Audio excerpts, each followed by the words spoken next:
Boyo County, lying in the green highlands of the Midlands, is a land defined by its mountains, fertile valleys, and unique cultural identity, with Fundong as its capital and three major local government areas, Bello, Njinikom, and Boom, alongside 8 vibrant satellite villages. Boyo is more than just an administrative unit. It is a community knitted together by history, a county knitted together by culture, one knitted by resilience. The language Itainicom, spoken in Boyo, is distinct in the Midlands, marking the county as a cradle of cultural uniqueness. Its matrilineal tradition, where inheritance and enthronement flow through the mother's line, sets Boyo apart from every other county in southern Cameroon, enriching its social fabric. Geographically, Boyo's mountains and fertile soils sustain agriculture, while its forests and flowering plants support one of the most thriving beekeeping traditions in Ambazonia. The moderate climate makes it not only agriculturally productive but also ecologically sustainable, blending nature with livelihood. Boyo is in every sense a hidden gem of the Midlands, rich in history, biodiversity, and culture, but also deeply significant to the larger narrative of Ambazonia's fight for liberation. Anthropological history and culture of cultural evolution. We see Boyo's anthropological history is a story of resilience through time, home to the Kom, Boom, and Nso peoples. The county's pre-colonial society was structured around chiefdoms, with the Fon serving as the center of governance, dispute resolution, and spiritual mediation. Colonial intrusion disrupted this harmony. Under German rule, Boyo experienced forced labor, resource exploitation, and cultural suppression.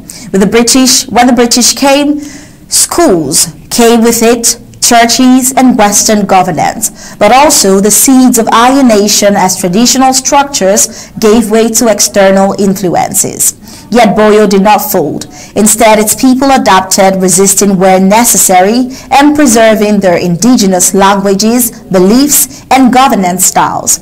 Now, post-1961, when Southern Cameroon was annexed into La République du Cameroun, Boyo entered a new era of marginalization. Still, its cultural pride persisted, with organizations like the Boyo Cultural and Development Association, BUCDA, championing festivals, local crafts, and community development.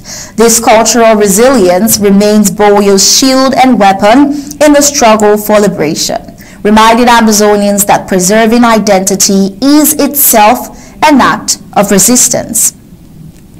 Now, Boyo is more than a cultural hub. It is an economic powerhouse within Ambazonia.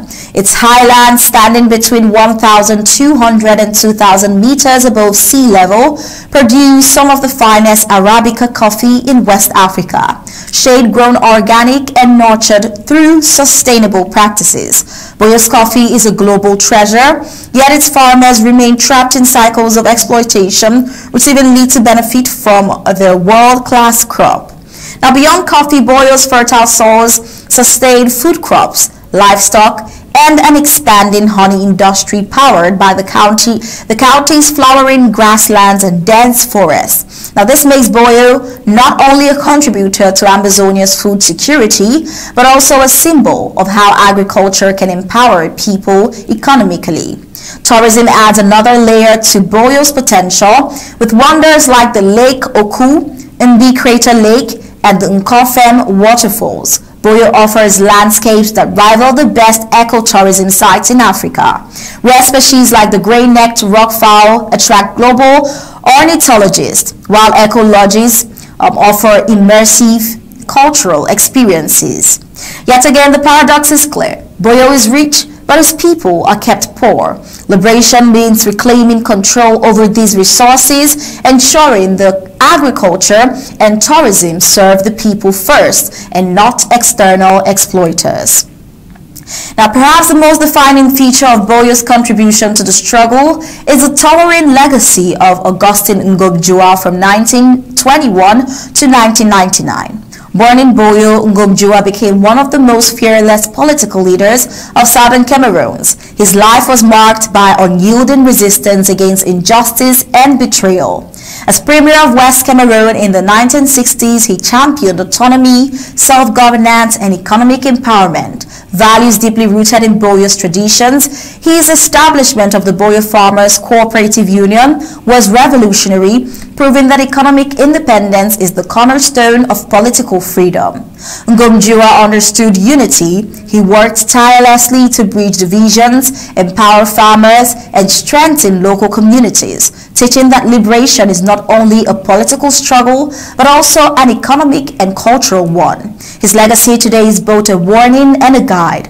Without unity, Boyo cannot be free. Without economic empowerment, political freedom could be an illusion. For Amazonians, Augustine Ngom Jua's example shines as a reminder that liberation is within reach when courage meets collective purpose. Boyo County is not just another county in southern Cameroon. It is a heartbeat of the liberation struggle. Its history, culture, agriculture, tourism potential, and above all, the legacy of Augustine Ngom Jua makes it indispensable to Amazonia's fight for dignity and self-determination. Now, from its matrilineal traditions to its highland coffee, from its waterfalls to its legacy of resistance, Boyo embodies resilience. In the face of oppression, it stands as a beacon, showing that freedom is not only possible, but inevitable when a people hold fast to their identity, unity, and destiny.